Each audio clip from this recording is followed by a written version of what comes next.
39岁这年，我带着父母搬到了海边，准备尝试一下慢节奏的海岛生活。今天是我住在海边的第7天，6点多的时候就被突突突的渔船声叫醒，太阳还没有升起。我准备在风景超好的阳台上做一个瑜伽，开始能量满满的一天。Le bal allait bientôt se terminer.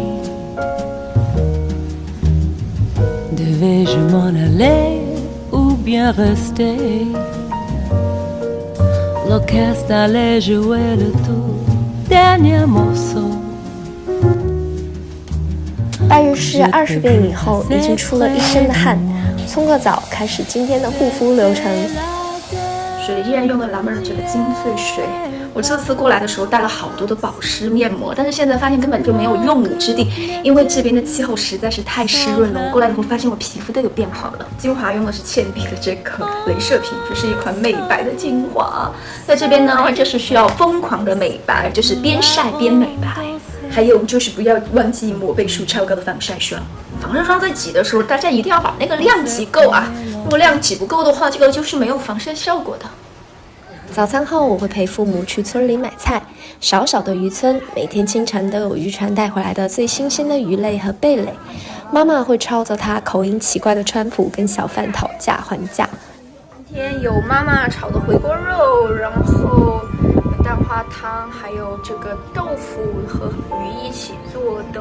这边蔬菜特别便宜，像这个玉米1块钱一个，这个猪肉也特别好吃，口感特别好。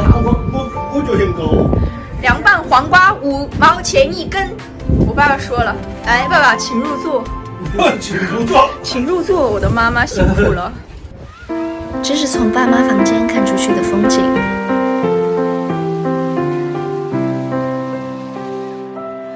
这次过来海南呢，其实还蛮曲折的，因为我的父母都不会开车，我一个人从重庆开到海南，用了整整的3天，真的是太累了。我真的建议大家不要开车来海南，而且其实路费啊、住宿啊，还有就是其他交通费啊，还有坐船费都很贵。虽然很辛苦，但是每天看见这片海和父母脸上满足的笑容，就会觉得这一切都是值得的。